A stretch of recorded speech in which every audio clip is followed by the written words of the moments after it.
नमस्कार, आप देख रहे हैं ऑनलाइन न्यूज वाला। मैं हूं आपके साथ दीपक गुप्ता। राहुल गांधी अमेरिका में बड़ा भाषण देते नजर आए। भारत में काफी विवाद हुआ उस पूरे बयान को लेकर, लेकिन इन सब के बीच मायावती का समर्थन मिला। जी हां, बड़ी खबर है कि मायावती ने राहुल गांधी के बयान का समर्थन किया। राहुल गांधी का नहीं, उनके एक बयान का समर्थन किया है। दरअसल आप सभी को बता दें कि राहुल गांधी ने अमेरिका जाकर भारत देश के अल्पसंख्यक समुदाय के यहाँ पर मांग रखी कि आज वो समुदाय काफी डरा सहमा नजर आ रहा है। उसके हित के लिए ज्यादा बातें नहीं होती हैं। मुस्लिम से लेकर दलित तमाम समुदाय को उन्होंने आगे रखा। अब आप जानते ही हैं कि मुस्लिम और दलित सबसे बड़ी राजनीति का खेल तो मायावती इस पर खेलती हैं। तो ऐसे में मायावती का अगर ट्वीट सामने नहीं आता तो क्या रहता। राहुल गांधी के बयान का समर्थन करते हुए मायावती ने क्या कहा, देखिए उनका ये ट्वीट। आप ये ट्वीट देख सकते हैं। आपको बताएं कि उन्होंने क्या यहाँ पर बातें कही। दरअसल उनका पहला ट्वीट आया जिस पर वो कहते हैं कि कांग्रेस के पूर्व अध्यक्ष द्वारा अमेरिका में जो भारत के करोड़ों दलितों व मुस्लिम समाज की दयनीय दशा व उनके जान माल मजहब की असुरक्षा आदि के बारे में दिया गया बयान ऐसी कड़वी सच्चाई है जिसके लिए केंद्र में कांग्रेस, बीजेपी व अन्य पार्टियां की रही सरकारें पूर्ण रूप से दोषी है। इसको लाखों लोगों ने देखा।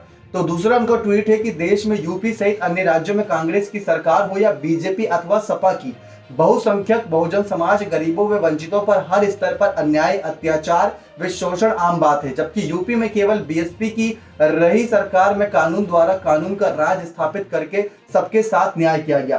तीसरा उनका ट्वीट है कि साथ ही राजनीतिक व चुनावी स्वार्थ हेतु अनवरत व अनगिनत सांप्रदायिक दंगों व जातिवादी घटनाओं के काले अध्याय से इतिहास भरा है, जिसके लिए आरोप प्रत्यारोप होते हैं, किंतु इन कारणों से इन वर्गों के लोग अपना हितैषी संविधान होने के बावजूद लगातार शोषित, पीड़ित व लाचार हैं। तो ये मायावती के 3 ट्वीट हैं जो राहुल गांधी का बयान का समर्थन करते हैं और राहुल गांधी की कई बातों का मान सम्मान करते हैं। लेकिन सबसे बड़ी बात यह कि कम से कम उनकी नजरें इस बात पर है तो कि विपक्ष में कौन क्या कह रहा है। ऐसा लग रहा था कि मायावती एकदम चुप हो गई विपक्ष की बातों पर, लेकिन राहुल गांधी के बयान का अगर उन्होंने जवाब दिया तो यानी ये बात साफ निकल कर आ रही है कि मायावती की नजरें राहुल के बयान पर ही नहीं बल्कि विपक्ष के बयानों पर भी है कि विपक्ष इस समय क्या कुछ चाल चल रहा है, किस तरीके से बयानबाजी दे रहा है। तो मायावती के इस बयान का क्या मतलब समझे। क्या विपक्षी एकता के लिए मायावती का ये पहला कदम है? क्या मायावती भी साथ आना चाहती हैं? लेकिन जब भी मुस्लिम और दलित की बात आती है तो हमेशा वो सामने आती है, जनता के हित के लिए बात साथ रखती हैं। प्रधानमंत्री पद के चुनाव होने हैं, विपक्ष के साथ एकता का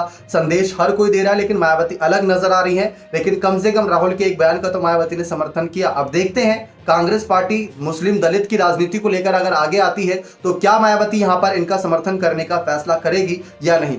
राहुल गांधी के बयान की बहुत चर्चा हो रही है। राहुल गांधी ने जो ही बातें कही अमेरिका में, उसको लेकर भारत में बहुत विवाद हो रहा है। कोई कह रहा है कि इनको पीएम मोदी की लोकप्रियता हजम नहीं हो रही, कोई कह रहा है कि राहुल गांधी आगे बढ़ने के लिए पीएम मोदी को नीचा दिखा रहे हैं, कोई अलग अलग बयान दे रहा है। लेकिन राहुल ने जो भी बातें कही उसके लिए अब मायावती जैसे अगर विपक्षी नेता ने भी अपनी बात रख दी, यानी कि राहुल की बात में अब दम नजर आ रहा है। आप अपनी राय इस मसले पर जरूर रखिएगा। बहुत बहुत धन्यवाद।